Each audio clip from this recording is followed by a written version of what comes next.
those introductions. I think we just have to go straight into the budget issues.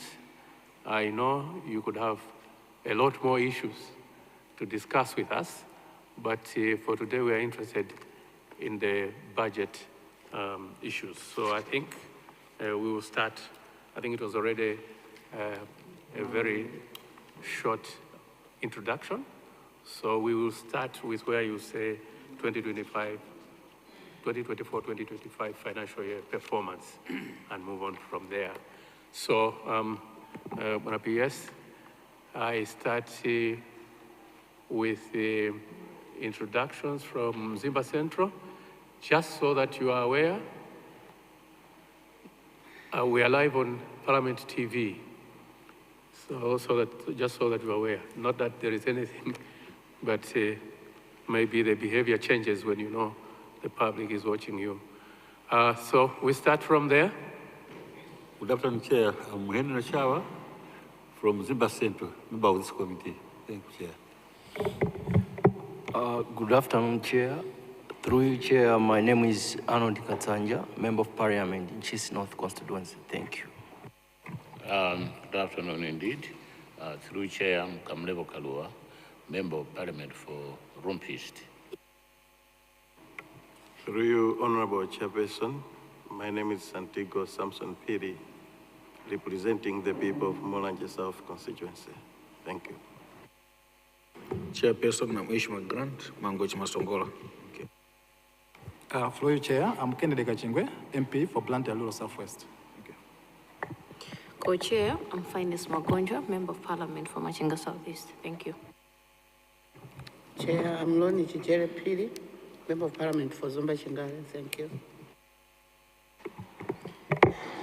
Chair Arthur Chipungu, MP in Chair Northeast. Honorable Chair, I'm Isabel Tambala, Parliament Secretary. Thank you. Through you, Honorable Co-Chairperson, Sunge Kalumo, Parliament Secretariat. And my name is Paul Nkoma, MP for Kasungu North-Northeast, and co-chairperson for this cluster. In my daily parliamentary work, I chair the Industry, Trade and Tourism Committee. Thank you very much, Mr. Ministry of Finance. Through you, Chair, I'm Philip Maturi from Ministry of Finance.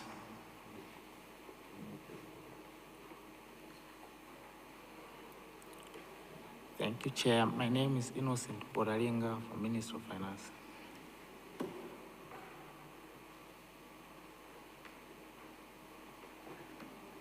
Through Chair, I'm Enoch Piri from Ministry of Finance. Okay, so just so that you know, the Ministry of Finance is out here just to clarify the issues, not to answer why they didn't fund you last year, but at least the issues where we're going, right? So it's over to you, Buena PS, now. Thank you very much, Honorable Chair, for cordially, warmly welcoming us to this budget discussion. Chair, I would like to have my team introduce themselves. So we start from my right at the extreme end there. Honorable Chairperson, my name is John Mchirikizo, Deputy Director, Government Communication Services. Thank you. Honorable Chair, my name is Miriam Mpindi from the Department of E-Government. Honorable Chair, my name is Agnes Mkandarire, Deputy Director of Human Resource. Honorable Chairperson, my name is Matthew Kanyenga, Chief Economist in the Ministry. Thank you. Honorable Chair, my name is Louis Chibofia, I'm Director of Administration. Thank you. Honorable Chair, I'm Lisa Malango, Deputy Director of Information. Honorable Chair, honorable members, I'm Arthur Chipenda, I'm Director of Information. Thank you. Good afternoon, Honorable Chair and honorable members. My name is Eunice Panda, Chief Accountant for the Ministry. Good afternoon, Honorable Chair and honorable members. My name is Stephen Njueni, and I'm the Principal Secretary for e-Government. Thank you.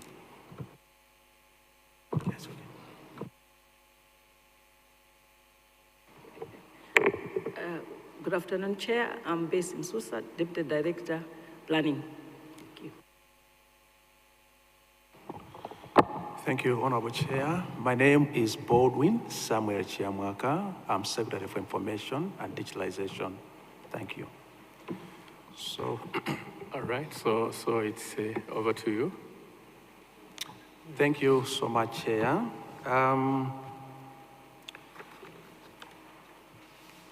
Firstly, let me just give you an outline based on the guidance that you have given us. We will start with our mandate, just as a reminder, so honorable members can refresh why the Ministry of Information and Digitalization exists. And then we'll give a budget performance for 2024-2025 financial year, so you can appreciate the money you gave us, you allocated to us in the previous financial year, how we have used it. And then we'll also do a program-based performance, that is for ORT, and then for development projects. And after that, we'll share with you challenges that we have encountered over the fiscal year under review. And then we'll provide a way forward, what we think can take us forward. From there, we'll give you the budget outlook for 2025 to 2026, based on the ceiling provided to us by Treasury, and then planned deliverables based on the ORT and development projects. Finally, we'll also share with you the ideal budget. We want to make a petition to you, Chair and honorable members, that maybe we still have areas which may not have been covered in the budget outlook, and if we can implore you to consider, giving us more resources so we see clearly. But I'm not going to do the presentation because I have a team with me, and with your indulgence, Chair, may I request the Chief Accountant to do the presentation. Thank you. Over to you. Thank you, PS. Thank you, Honorable Chair and honorable members. I'll go through the presentation. I would like to skip the mandate, the vision, and the mission, because I'm aware that you also have printed copies, so you'll be able to follow through. We also have compressed our strategic objectives into the main three ones that we've also presented in the printed hard copies. But I'll quickly go through the summary of the 2024-2025 financial year budget performance. And in terms of a summary, Chair and honorable members, we've had a budget utilization of 81% for recurrent, that is for PE and ORT transactions, the PE and ORT budget. And in terms of funding utilization, we've managed to utilize 99% of the funding that we received up to 28 February 2025. For development part 1, which is the Digital Malawi project, we received 9 billion out of the 13 billion, representing 76% budget utilization, and we also utilized 100% of the funding that was received. We also have part 2 projects. Those 4 projects that you see beamed there. We have the Last Mile project, the NASIT enhancement project, digital migration project, and national fiber backbone project. And out of which 80% was funded, and 98% of that funding was utilized. So I won't go into the details of those projects, but in total, for the ministry, we've managed to utilize 78% of the budget that was allocated for both the recurrent and the development budget. And we've utilized 99% of that funding that was allocated to the ministry. In terms of outputs achieved in strategic areas, we have about 6 strategic areas. And starting with the management and administration strategic area, here I will just point out the achievements that we've had for the current financial year, 2024-2025 financial year. So for that strategic area, management and administration, mainly it was to do with policies, strategies, and legislation. And there we managed to finalize the draft National Digital Broadcasting Policy.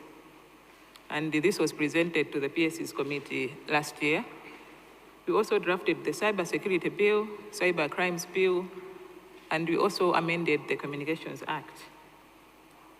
Other management and administration activities, we had quarterly reports. We were compliant in reporting to the ministry. This is the Ministry of Finance and also OPC. We also had the one procurement plan for the current financial year that was done. And we were also pleased to report that we had an unqualified previous year audit report for the 2023-2024 financial year. And in terms of increased public awareness strategic area, there we managed to produce 5,000 copies of a special tribute for the late Vice President, may his soul rest in peace, and also arrival of President Nyusi. We also produced 21 out of 52 documentaries, and also 17 out of 24 press briefings, 200 local and external VVIP functions were also covered out of the planned 240. In terms of the strategic area, which is bandwidth utilization and ICT development, there chairperson and members, we had updated 350,000 official emails for various MDAs. We developed 6 websites for the 6 targeted institutions. Those are listed there. We also upgraded 4 out of the targeted 5 key systems in various institutions. For the telecommunications and broadcasting and postal services strategic area, this was mainly to do with policies, and those 5 policies were drafted. In terms of development part 2 achievements, in the last mile connectivity project, we constructed about 5 towers that were planned for the financial year in different districts. We also, for the NASIT enhancement project, this project stalled a bit, but still we managed to commence groundwork for the construction of girls' hostels. For the digital migration project, this is also in progress. We purchased 40 by 40 piece of land in Chikangawa and Zimba district, and the construction is in progress. And there have also been some procurements that have been done under this project that are listed in the copies that you have. Chairperson, nevertheless, we've had some challenges in the current financial year. And the most famous one, I'm sure you've heard with all the ministries that have been here, is inadequate funding. This is a daily song. And for us, for the ministry, this inadequate funding hit us hard, such that we are not able to proceed with the NASIT enhancement project. And out of the planned 1.5 billion, we only got 287 million. For the last mile project, this also has a component of a government component. And out of the targeted 136 towers, as I alluded to, we only commenced the construction of 6 towers. You may wish to note, Chairperson and honorable members, that 1 tower costs about 400 million Malawi kwacha. And this does not include the settlement of the land and also other supervision costs. With the inadequate funding, we are also hit hard in motor vehicle maintenance costs, routine maintenance of GWAN infrastructure. This is supposed to be maintained on a routine basis. And also, we were affected in our Directorate of Information regarding the monthly production of the Bomala 2 magazine. This was not able to be produced on a monthly basis. We are also affected in terms of informing the general public on the progress of CDF, because it's also one of our key duties to make the public aware on the progress of CDF. We are also not able to do rural screening of topical issues to the general public, especially in the regional information offices. In addition, we also had a challenge with our motor vehicle fleet. The whole of the ministry does not have enough vehicles. We've also lobbied with Treasury for the same in the next financial year's budget. Another challenge was that we've had inadequate audiovisual equipment for information generation and capturing. Chair, you may wish to note that in the regional offices, the information officers actually use their own personal mobile phones to capture information and to report to, and some of these phones, they're actually the Mose Walelo type of phones that when they capture the photos, the quality is not even up to standard. In addition, Chairperson and honorable members, we've had also not enough establishment warrant, such that we've lobbied with the DHRMD to at least have a new establishment warrant in the next financial year.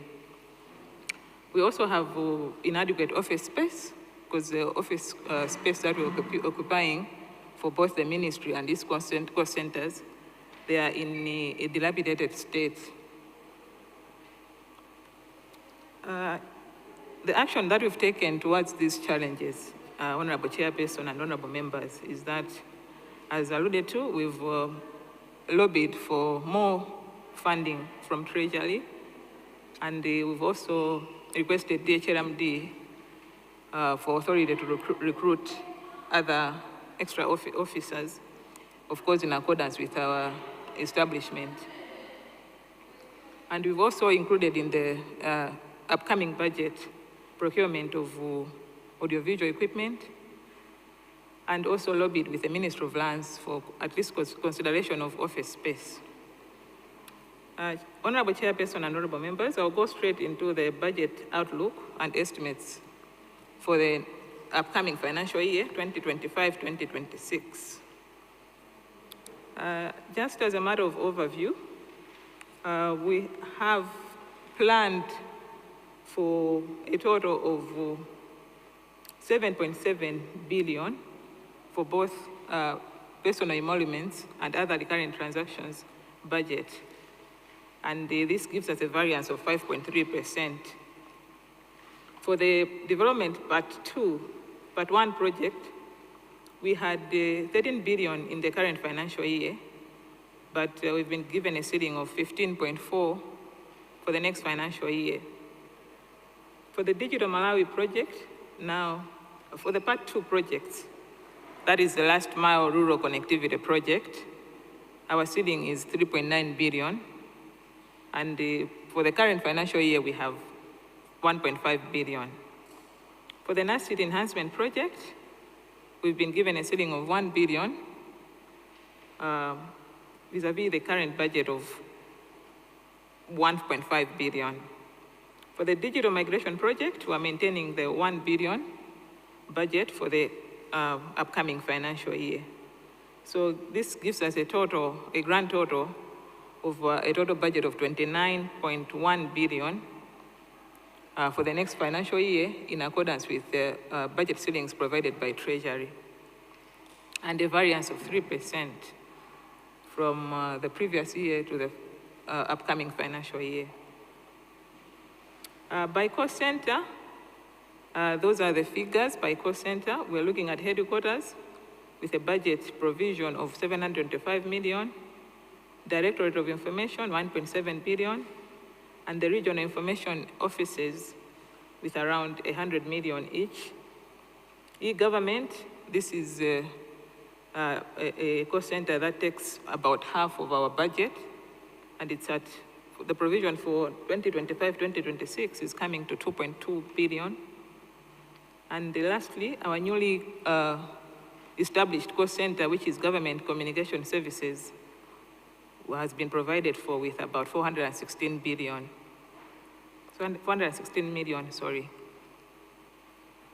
By program, Chair, you may wish to note that, as already alluded to, headquarters, which is mainly financial and economic management, which mainly has management and financial and economic management as a focus area, is getting about 725 million, representing 13% of the total budget of the ministry.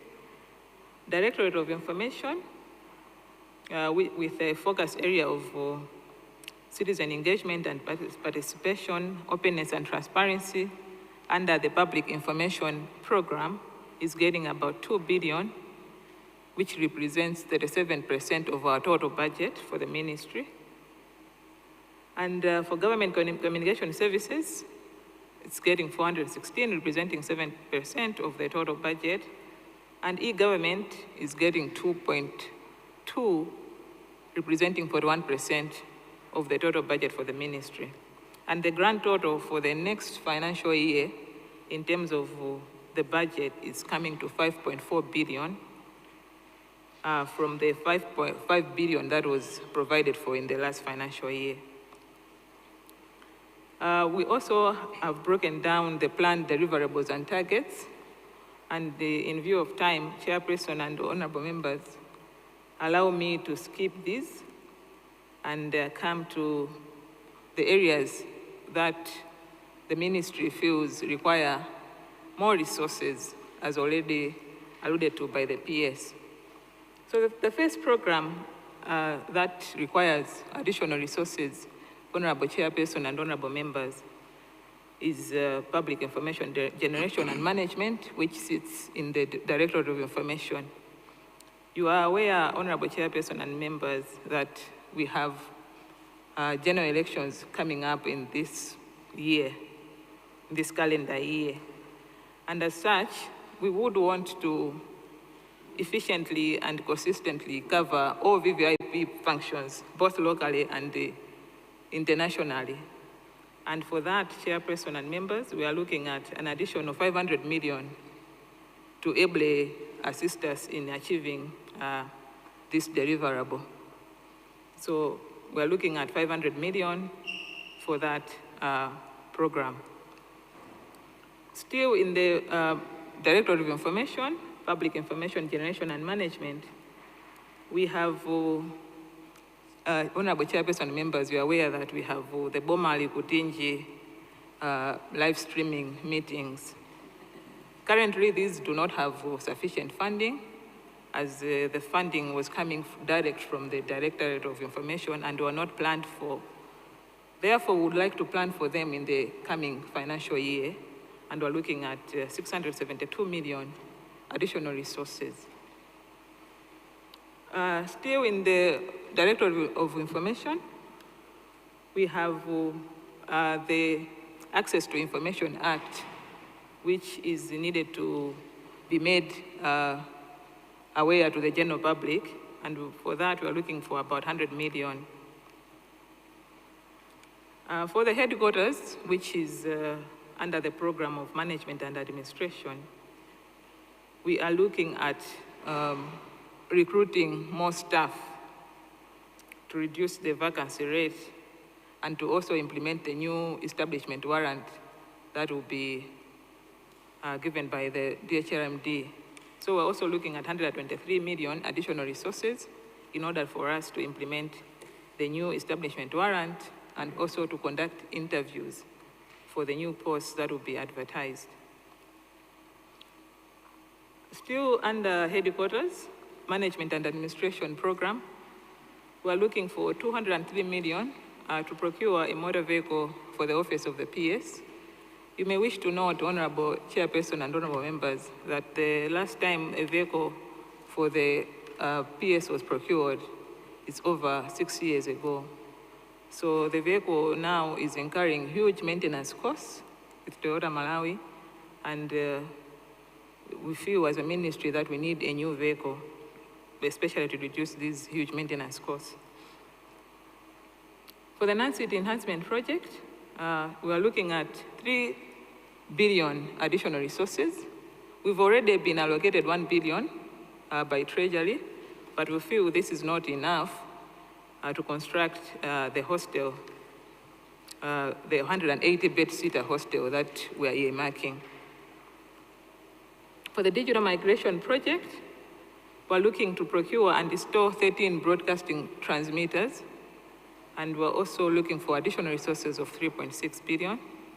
We've already been given about 1 billion, which we feel won't be enough. So the last slide, Honorable Chairperson and Honorable Members, is a slide of our ideal budget, the budget that we feel if we're given this 37.4 billion, the ministry will be able to carry out its mandate efficiently and also cover all the other areas that need additional resources, as explained, Chairperson and Honorable Members. Thank you. Okay, thank you very much for that clear presentation. Honorable PS, you have anything to add? Honorable Chair, I have a head for each of the strategic areas in the budget. If you may allow me, maybe I can ask if they have anything to add, and then I'll round up. Thank you. We can start with PS. Do you have? No, I have nothing to add. Okay. So PSC government doesn't have direct information? Thank you so much, PS. Thank you so much, Honorable Chair, but also Honorable Members. I think for the Department of Information, the plea is just would have loved if we are able to provide as much information as possible to the public. That should cover all sectors of the government, including Parliament. As indicated, the most critical issue that we have failed to highlight to the public is what honorable members are doing in their constituencies, which we feel we have the mandate to ensure that the people are able to appreciate what government is doing through the National Assembly and through the honorable members. Thank you. Right, thank you, Director Information, and Deputy Director, Government Communication Services. Chairperson, nothing to add. Thank you. DHRD, do you have Deputy Director, Human Resource?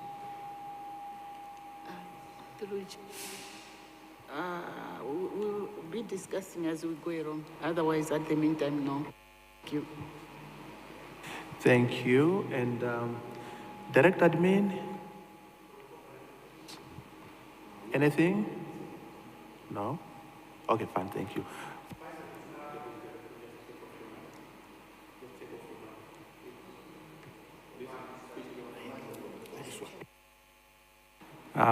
Sorry about that, Chair.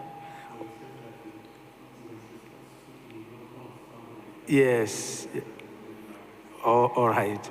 Yeah, the last could be our Deputy Director for Policy and Planning, who oversees the budgeting process. So she may want to clarify a few things. Thank you, Chair and honorable members.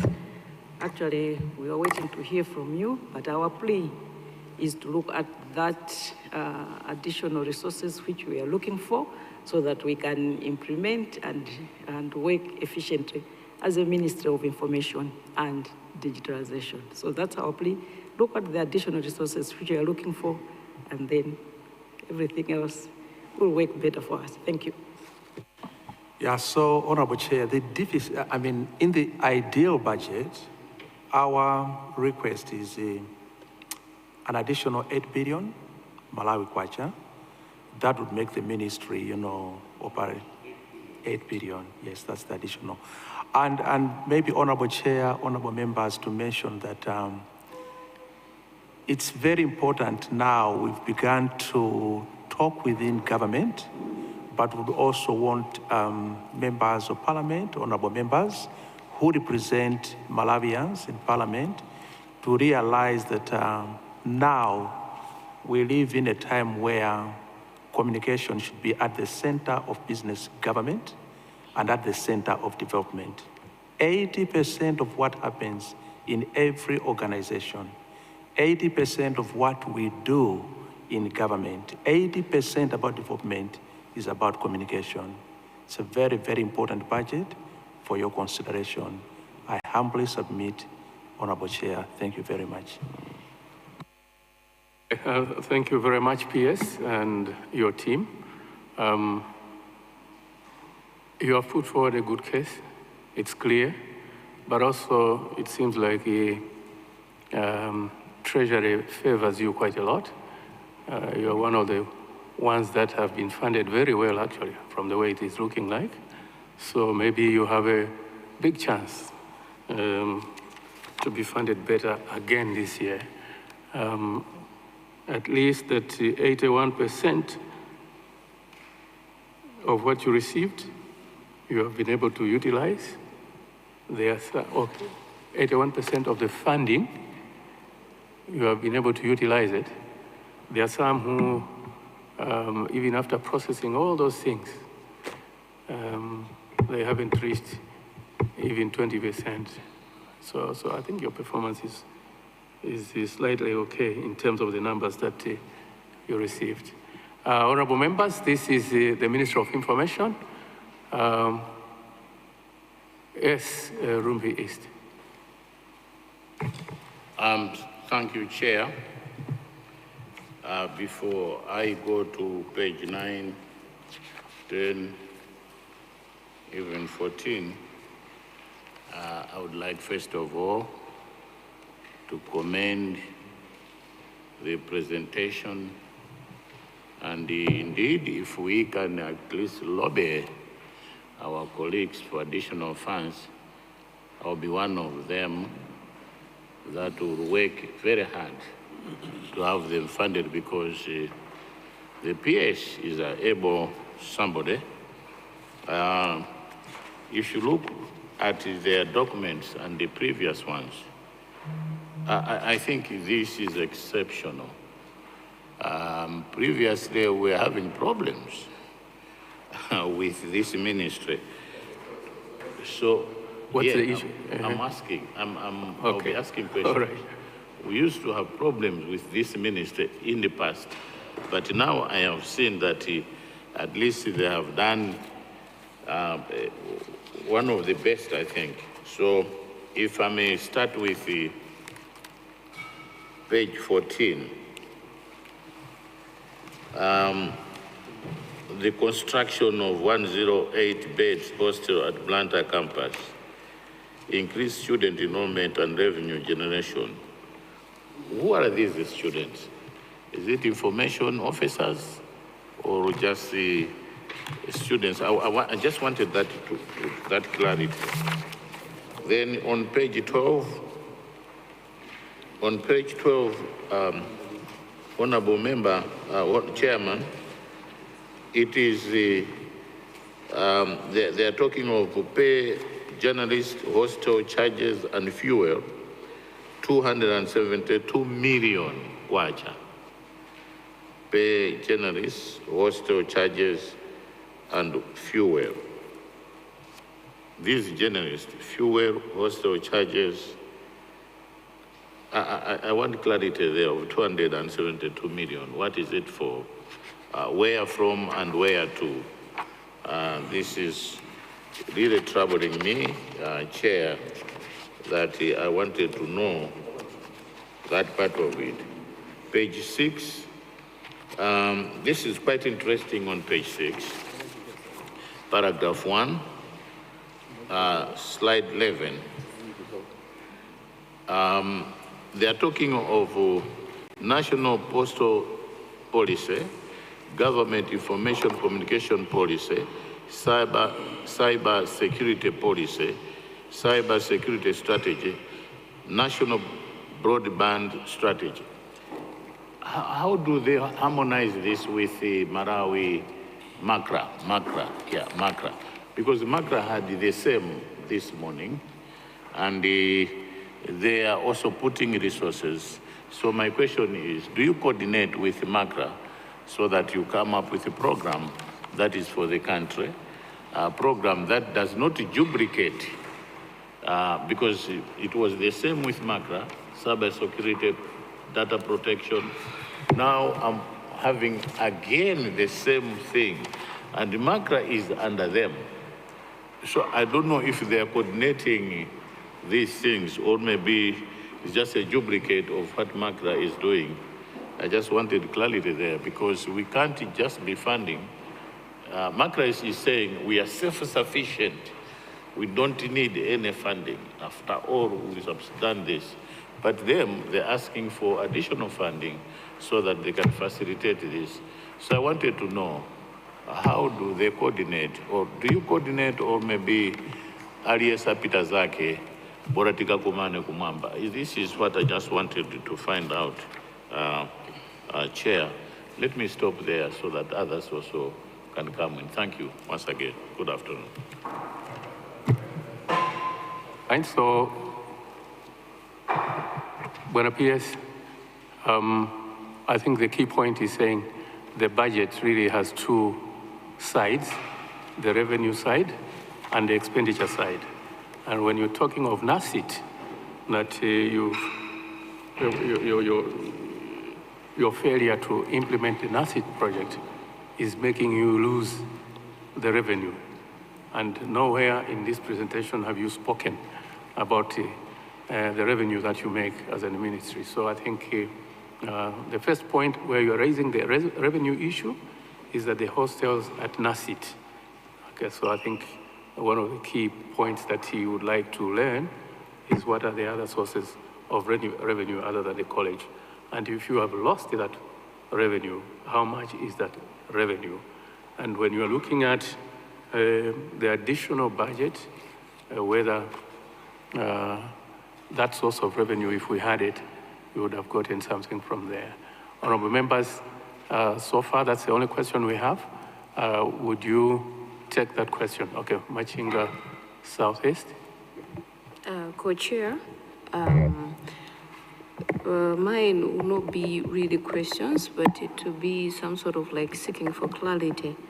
On page 14, the below chart, it says page 15, I apologize, page 15, the digital migration.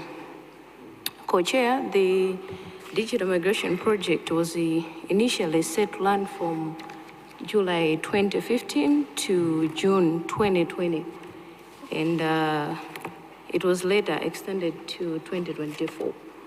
But then it's still appealing in 2024, 2025, one of the areas that requires additional resources.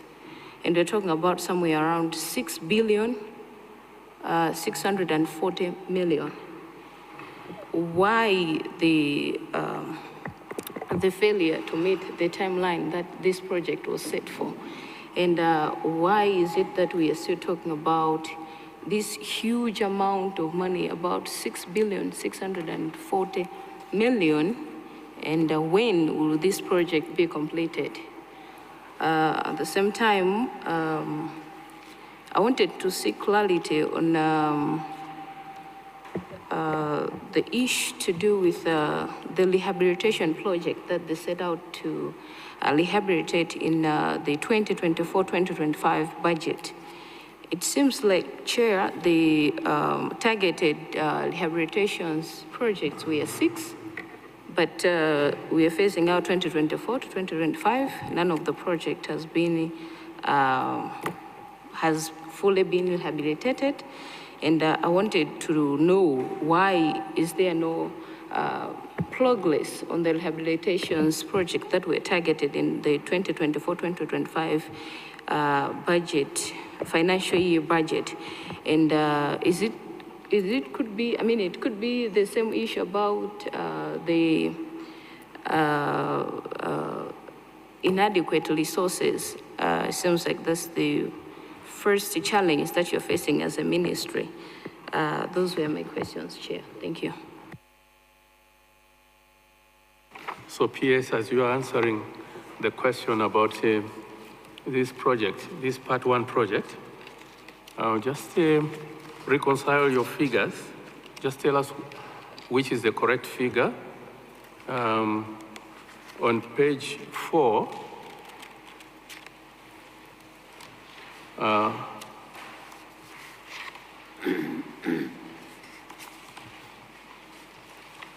you actually received 9.8 billion on Part 1. That's what you're reporting. But on page 8, you seem to have received 13 billion. Or at least you're going to receive the 13 billion. So just for clarity, on the Part 1, how much really did you receive? Okay, thank you.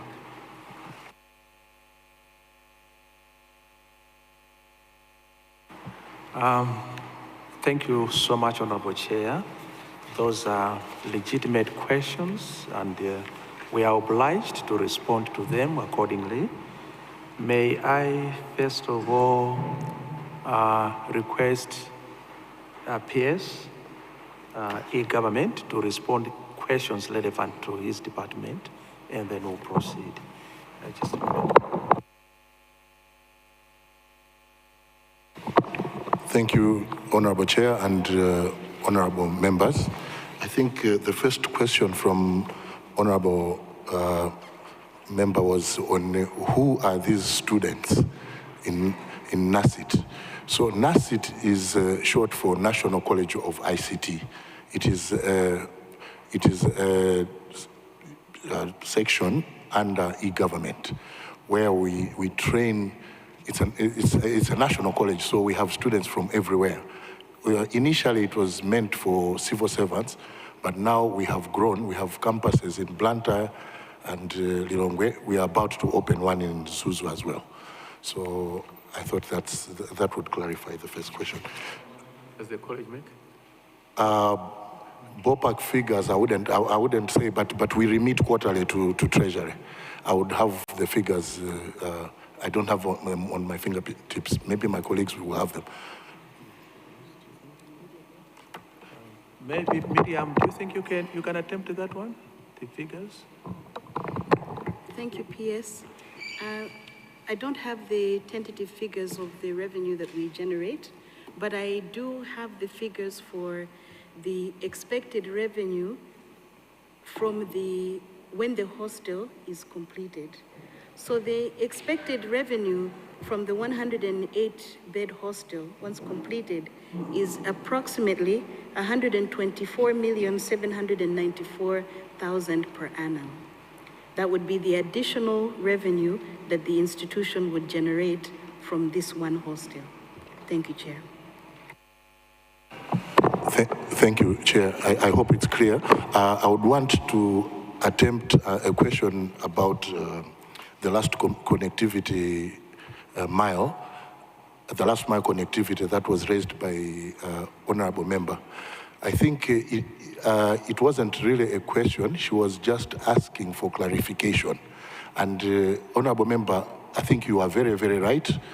The response is, as you had alluded to, that this is this delay in your observation is right. The project has overrun. And you are very, very correct. It's due to lack of funding. So you're correct. I just wanted to assure you that. Are there funds for this year, for 2025 to 2026, allocated for the project? Yes, they are. Okay. Thank you. Are they enough for them? No, they are never enough. They are never enough. Yeah, but at least I am happy to announce that we are launching, I think it's, if I'm not wrong, 5 or 6 in the next few days. Yes.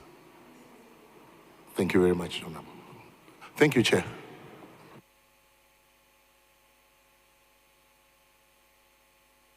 Yeah, thank you, Chair and the honorable members. In terms of the policies, which we have indicated that that was our strategic area, which we are supposed to implement in 2024-2025. Yes, we are very much in coordination with MACRA. As you are aware, MACRA are under the Minister of Information and Digitization, and we are not looking for additional resources. We are just reporting as our output, but MACRA is supporting us in terms of developing these policies. So it's the ministry who is supposed to present this to the cabinet and then approval. MACRA is behind our back. Thank you. Honorable Chair, I don't know if we have left out some questions unanswered. It's 13 billion or 9 billion. Okay, good, yes. Chairperson and honorable members, I'll take that one. So on page 4, Chairperson, you will note that we're reporting both the budget and the funding that has been provided by Treasury. But on page 8, here we're reporting approved budget and revised budget. That's why the figures in the second column and the third column are the same. So we are not reporting any funding on page 8, just the budgets. So the budget remains the 13 billion, whereas expenditure is at 9.8 billion. Thank you. You reach the 13 billion by the end of the financial year? From what you've already done? It's very doubtful. This will depend on the funding for the last month now, which I'm sure Treasury is here, but it can't be 100%. We are yet to see. Thank you.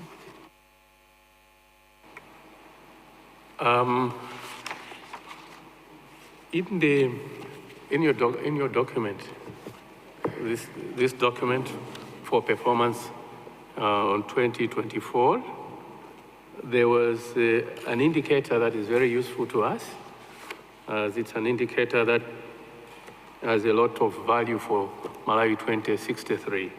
And this one is the number of number of government institutions bridged to Guan. In this current year, you were supposed to bridge 40 institutions to Guan.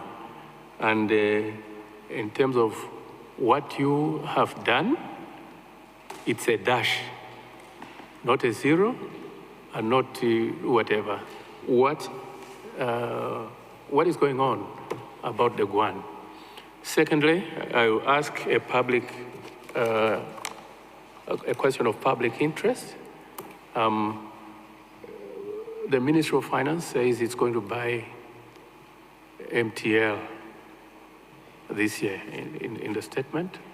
So I was hunting to see where the 12 billion is, or whether you have anything. Do you know anything about what's supposed to happen? And whether those resources are part of those things that can help us run these 40 Guan institutions.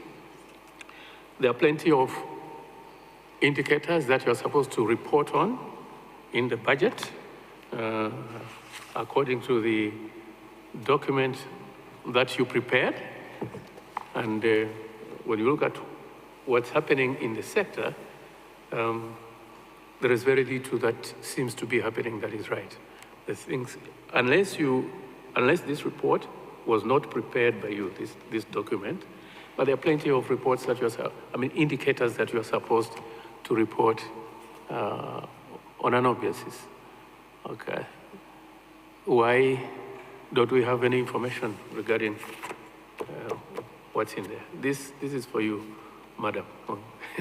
or have you seen this document? Okay, the program-based one. Okay, so the expenditures you can spend anyhow, but we're much more interested in knowing, okay, what that expenditure contributed to the indicators on which you're supposed to report on. So that story we do not have from that sector. It's not a clear picture to the cluster, but you can go back and try to work on those numbers. But this one about the Guan and about the, just your thoughts about the government acquiring MTL. Thank you. Yes, Machinga Sound. Co-chair, I would assume those were the last set of questions. Let me add mine. Co-chair, we as the media part, we had meet the Minister of Information last year's budget where they talked about a fiber project.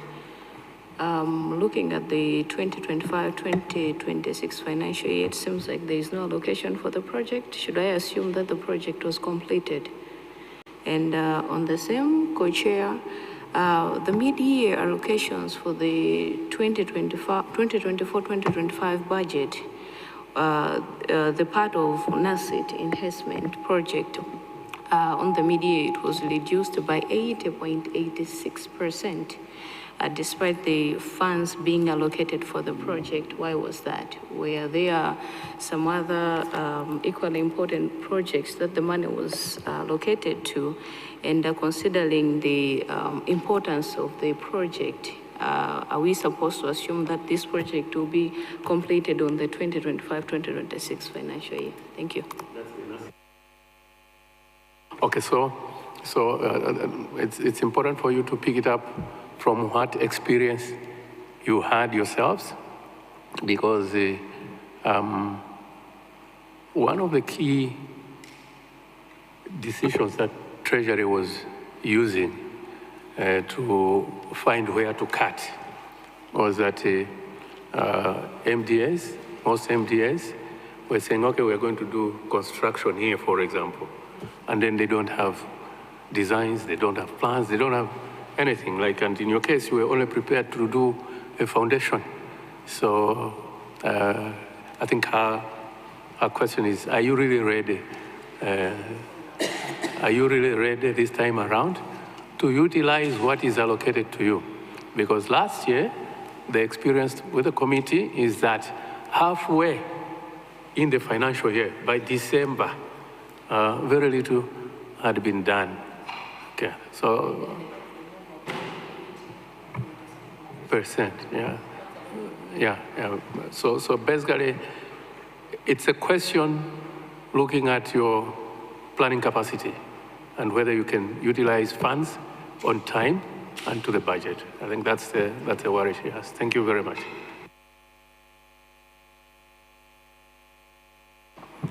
Well, thank you so much, Honorable Chair.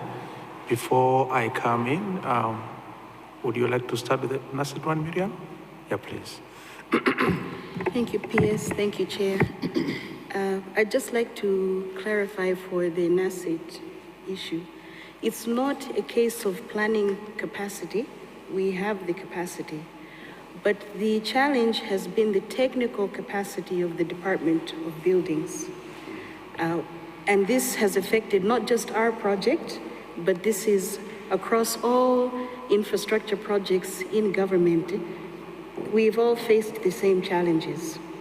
But the solution that Treasury has given us or allowed us to proceed with after our budget hearing with Treasury was to proceed to seek commercial architectural services in order to take up the bulk of the technical work that the Department of Buildings is supposed to provide. So that's being on site, doing the measuring, producing the certificates, stage certificates of completion, as well as amending where need be any technical drawings that need to be done.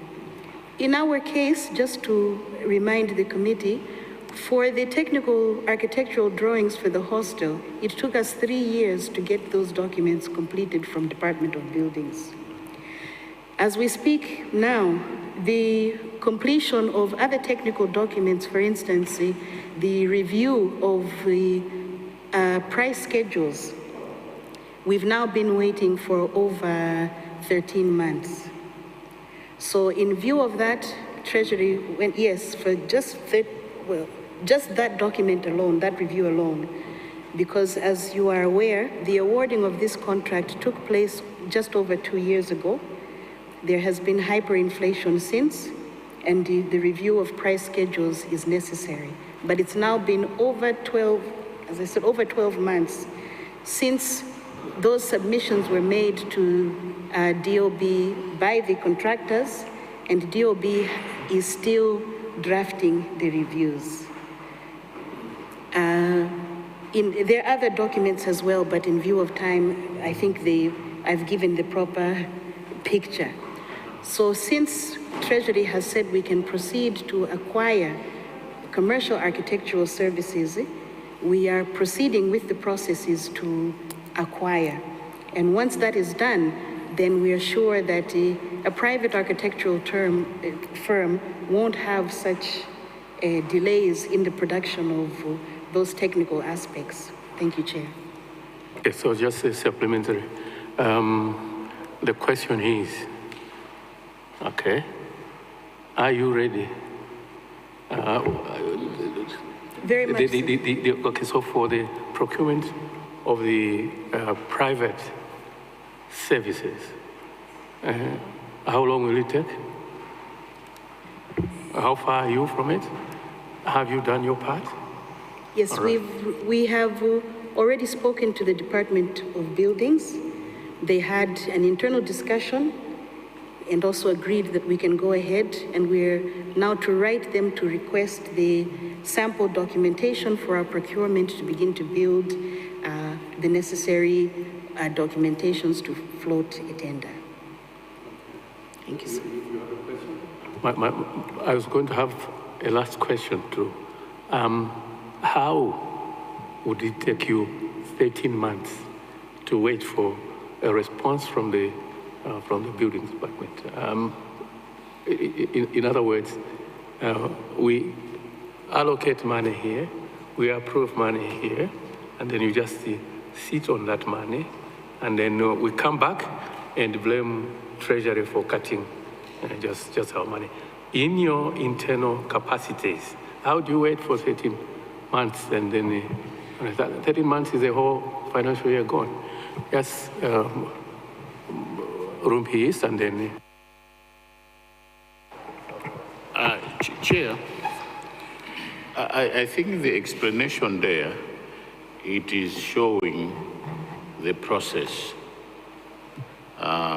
which to me is the right way of doing things, the processes. That's what she's trying to say. But anyway, let me not tamper with that question and explanation.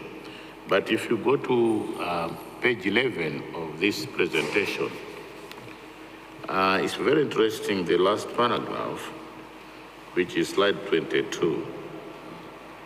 You know, I was listening when the answers were being offered, solutions, explanations, etc., etc., and the questions therein. But if you look at this last, slide 22, I'm quite interested with the 10 towers, which is 3.9 billion, construction and operationalization of towers, then procure and install 2 transmitters, which is about 1 billion kwacha. Clarity is sold. This being the last budget session for this cohort, and the things may change. Now, with the devaluation that we have, shortage of forex, would these cost estimates be the same? Or maybe, and when was this written? Because we have to be mindful of what is happening, what is currently happening in our country, shortage of forex, as well as the devaluation. 10 transmitters, and the one hostel, which is costing almost $1 billion, cost of materials and the like. Just need the clarity a little bit of it, so that I'm comfortable with whatever that is budgeted in here. And they did not also respond to my area on questions anyway. They were answered within the explanation that the officers were trying to give. Thank you once again. Thank you so much, Chair. On the challenges, Last Mile project fails to construct a target of 136 towers because of the towers is very expensive. One tower takes 400 million Malawi kwacha, not including land.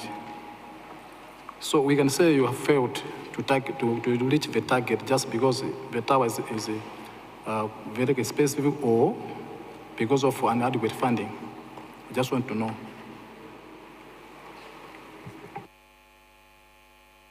Yes. You want to start? Okay, I think let me start with the last one. Honorable Chair, honorable members. I think the target was not, the target of 136 was not reached because there was I think it was 40 for the Malawi government had to construct, and the rest was the Chinese. So that was pulled out, and then Malawi, what we are reporting on is the total. So I wouldn't exactly say we have failed, because on the ones that Malawi government was supposed to construct with government money, that was done.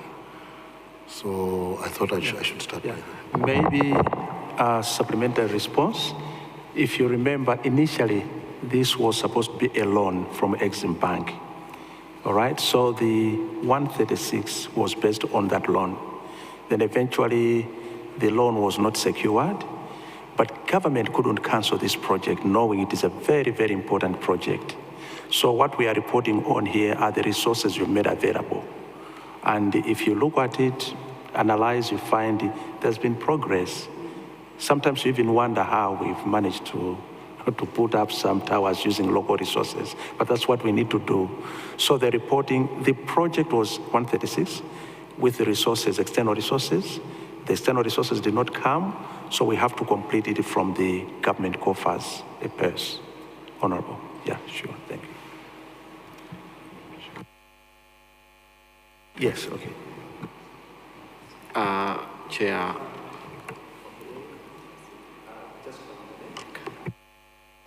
Okay. Thank you, Chairperson and honorable members. I would like to tackle questions from honorable member.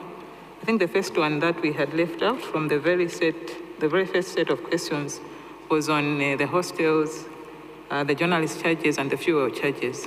So I would like to make a correction that the paying of the journalists is actually the paying of the broadcasting stations, because of when we have this one live session, live streaming session costs us about 12 million per session. 14 million.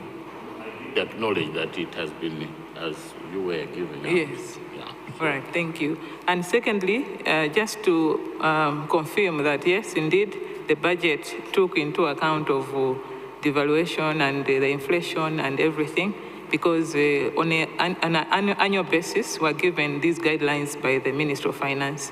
So those guide us in developing the budgets. We are given the foreign exchange rates, we are given the inflation rates to use.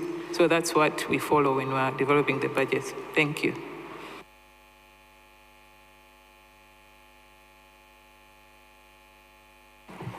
Chair, just to add on what the PS had said, sometime last year, I was privileged to accompany some members of the media committee on some sites. He was with us in Mitundu and in Salima on their review and appreciation of the Last Mile project, the towers that they're talking about. After or during the same, we had emphasized to the committee that we really needed their help in terms of lobbying for additional funds, as the situations had changed and then there was no donor funds and this was government funds. So just to also clarify on what the Honorable Speaker was asking, it's not failure, but I think together we can make this happen. And then, Chair, again, if I can go back to the issue of the Department of Buildings. We had wanted to escalate the situation and improve things, but we were also advised by the National Auditor, the Auditor General, that we had to wait because the duly empowered government agency is the Department of Buildings, and then we couldn't jump that line. We had to wait to be advised, which is why you rightly noted that yes, 18 months did pass. Thank you, Chair. Now, these towers, how do they operate? Who uses them? Do you make any money from them? These towers? Okay, I think we had asked a question about whether the only source of revenues is the school itself, or there are other sources of revenue within the ministry. Just wanted to learn something about it. Well, I think the people from the media committee are already aware about this, but for me, it's just out of a budgeting interest, whether these things you can make money with, because I know the towers for Airtel, the towers for TNM, they make billions out of them. So yeah, so what's our, about the 12 billion that is going to be spent on MTL, whether you have any sentiments about it. Thank you.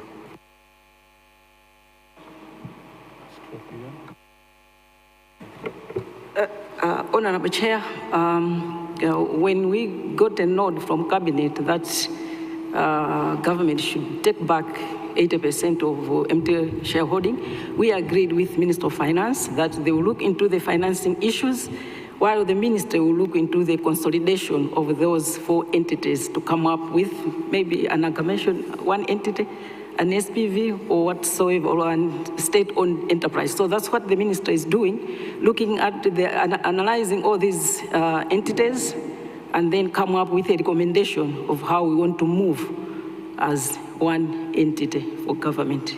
Thank you. And maybe to add, Honorable Chair, is that the first question was, is the ministry aware? Yes, we are aware, and we chair the task force, which consists of different government institutions. Now, we are almost in the last stage. I know that when the Honorable Minister of Finance presented the budget, they indicated they have reserved some money, but we haven't yet presented to Cabinet for their endorsement. It was a task given to the ministry to look into the issue, and now we are almost in the final stage. I think we are in the last but one report. Next week, they'll be convening for the final meeting to compile the final report. So what I can confirm is, yes, we are aware about the purchase, the buyback of MTL by government, and the Minister of Finance, Treasury, is the one responsible for the financing aspect. Yes, we are aware about the amalgamation of MTL if it's procured, once it's procured, one MPDNL, ESCOM, FBC. Nevertheless, the amalgamation eventually may not really be consisting of all these institutions, depending on what the recommendations we may make. Yeah, but suffice to say, we are almost in the last stages. She has ably communicated there are different models that we are presenting to Cabinet. We'll be presenting whether a statutory cooperation or maybe a PP model or other models. But I think there are 3 models that we are trying to look at. And I'm sure since accountability happens here, in due course you'll be briefed. Thank you. The reason I'm asking that is at the end of the day, you have asked for 8 billion kwacha more. Okay, you have asked for 8 billion kwacha more. So what the guideline from Treasury is usually, if you are going to accept an increment, find it within the sector that is proposing those movements. So that's why I am eager about that, because I know somewhere there is 12 billion. That if we took that 12 billion and gave you, then you would implement things better. So that's the key reason I was trying to find out. Okay. The other key reason is that as we experienced with them, and when the allocation is given to you and you are not using it, it will be taken away to somewhere else. And then our cluster, our sector, loses the funding that was estimated for it to move on. Yeah. So, but thanks very much for all your responses. Okay. Yep. I didn't see. Chair, Honorable Chair, before you give the honorable members, I don't know whether we have fully clarified, informed honorable members, honorable Chair and honorable members, how much money was budgeted for the NACID enhancement project, and how much was funded, and how much we have used. Because maybe if there is a gap, we might be creating a picture as if we did not use the money. So I think we have the information here.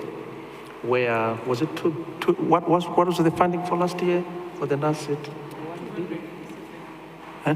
That was the funding against 1.5 billion. So that was only the funding, and the utilization was up to about 80%. So, honorable members, we used the money besides some of the bottlenecks that have been mentioned, the technical bottlenecks, and I can assure you, honorable Chair, honorable members, with this team, as long as we are here, we are going to absorb the funding, whatever funding you give us. When we come back here, we'll give you a good report. That I can assure you. Thank you. Otava? Chair, I apologize once again for being late. I was in another meeting. Looking at their presentation. Sorry, good afternoon. I'm Mary Navicha, Member of Parliament for Chorotava. Looking at your presentation, I've seen that the cost of constructing a tower is 4 billion. And looking at our resources, I think it would be very difficult for some of us to have towers in our constituencies. Are there any plans maybe to work with our students at MAST, maybe to come up with innovative ways on how we can construct towers instead of relying on the expensive ones? Like 4 billion is too much for us. But members here, everyone, sorry? Million? 400 million. Yeah, it's very expensive. Maybe you should come up with innovative ways on how to construct a tower. Let's use our students at MAST. They are doing a lot of innovative projects. Yeah. Thank you.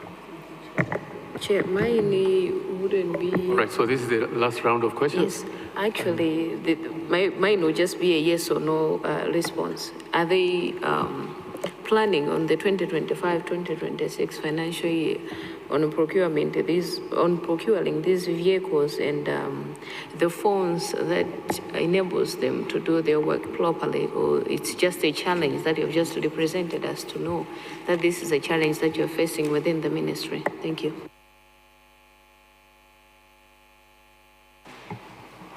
Thank you so much, Chair. I haven't heard in the presentation the mention of construction of data center in Lilongwe. I wanted to get an update on that one. How far have you gone with that? And the construction of the towers. You've mentioned, if I've heard you correctly, the 14 using government funds. But in the same project, I think we have partners. I wanted as well to know how many have been done by our partners, considering that, they within Malawi, and Malawians are making use of them. How many towers that have been done, constructed by our partners? Thank you. Chair, through through my controlling officer, honorable members, honorable chair, I want to start with addressing the excellent suggestion and proposition which has excited me, and I'm sure my colleagues from honorable member. I think it is indeed something that, because the people who manufacture towers, they are not machines. So rest assured, honorable member, we have taken your suggestion. We have got a National College of IT, we have got a lot of skill, we have interns. So I think it is given us food for thought. Thank you very much for that. We will definitely take it up and see how we can use that. On the second question I want to respond to is about the data center. This is a milestone and a turning point in the country's technology history. With support from the World Bank, we have indeed, we are completion actually, a two-tier data center. It's right in Area 4, and I think we should be completed in the next 30 to 40 days, because now we are doing final touches. Commissioning has already started of ESCOM, but let me not preempt, because this you will be properly informed, and I'm sure the representation from this House will be there in the launch. So let me stop there.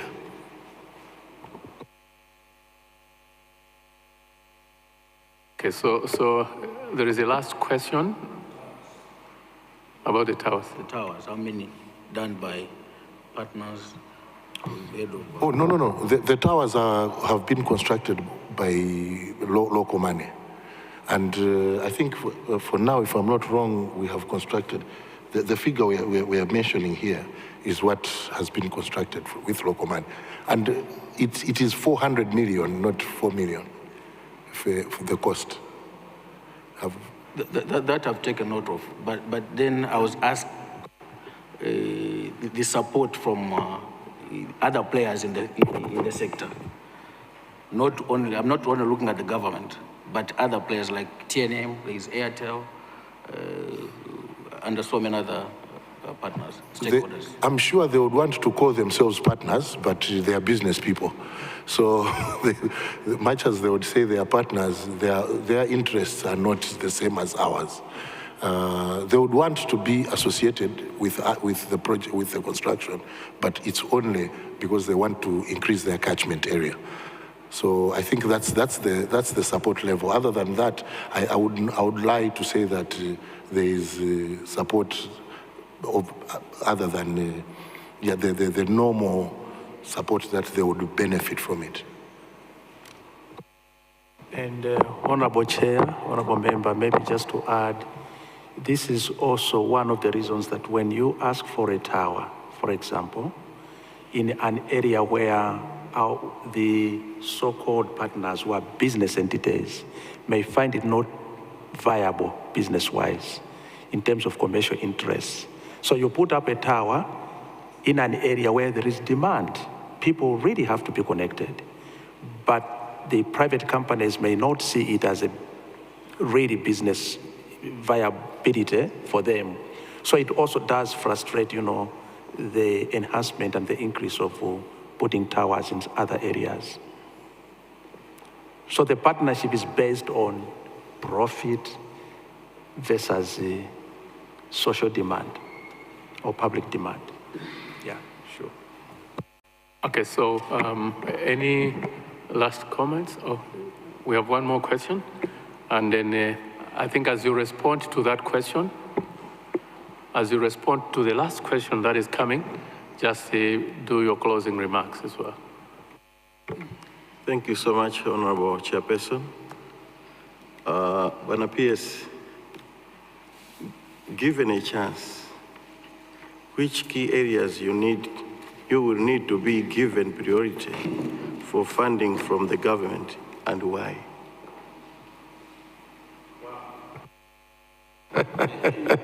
That's a tough one, honestly. That's a tough one. Priority of priorities. Of course, it's a good question. All strategic areas are important, but I think we are now talking about people-centered development. In terms of digitalization, honestly, I would love, if I was going to give a personal opinion, but also the mandate of the ministry is to ensure that all people are connected. That's number one.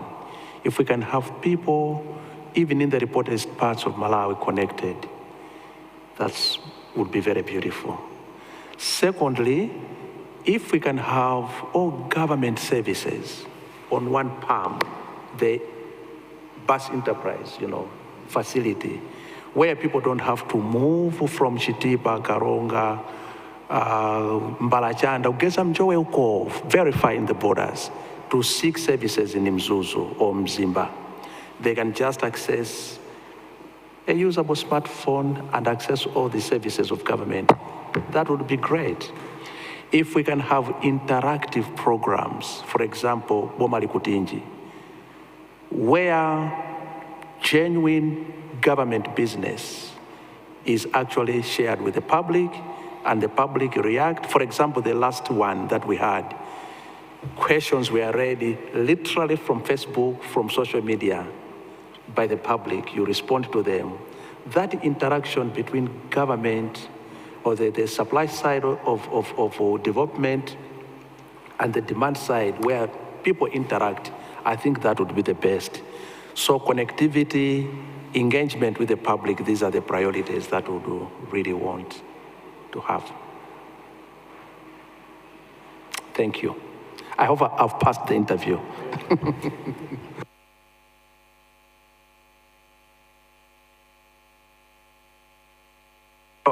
Firstly, thanks so much for warmly welcoming us and for listening to us.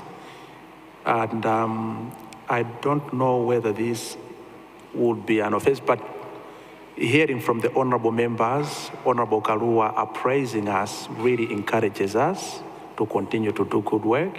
Thank you very much, honorable member and all members. We implore you, the 8 billion deficit is very crucial for the ministry. This is a very important cluster, very important sector. And for transparency, accountability, communicating development, this is very, very important.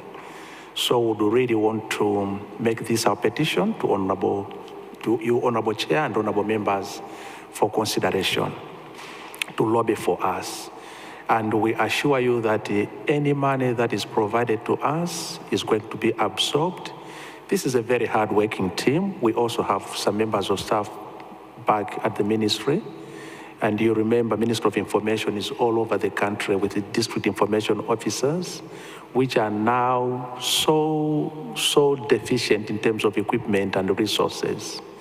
If we can, capacitate the districts, it means you have also facilities in terms of you as members of parliament, and that you would easily also be covered adequately. Thank you very, very much. Thank you, and thanks also to everyone, my team that came together. Thank you. Well, thank you very much, both PSs. We have come to the end of our meeting today. From now on, that means the cluster has adopted your budget. What will be going there with, is proposals about how we can raise the 8 billion. I think honorable members haven't rejected that request. They have sought clarifications around it, so I think from now on, we adopt what we're going to say in there. But as we are doing that, there will be some questions also that we may be asked and fail to answer, which obviously we'll be coming back to you to help us answer them when our colleagues ask us.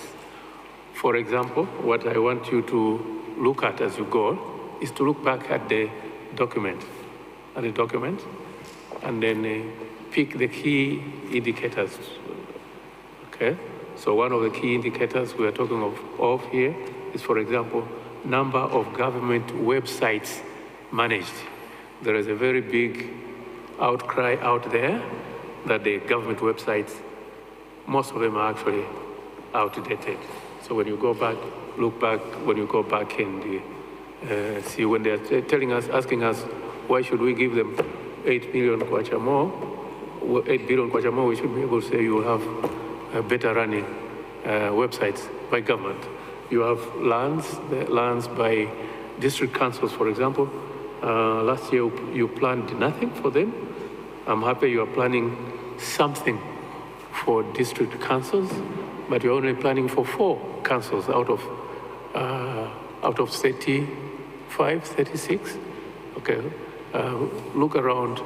Why are you just supporting just a few of them or something like that? But at the end of the day, it's just look at your budget page, the page 344, page 345 are very critical pages for reporting on progress towards Malawi 2063 in ICT services. So just have a look at them. Magamaga madam. Okay, so madam, and then you tell her to put the numbers there. But it's very important in M&E to respect every indicator that you yourselves, okay, developed.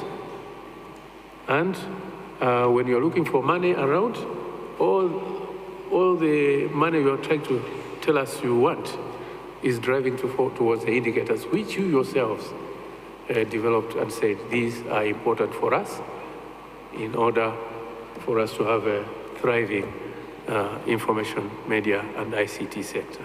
So thank you very much, Madam PS, for coming. We have tea. You're welcome to partake in the tea. It was made for you. Okay. All right, thank you very much. Yeah.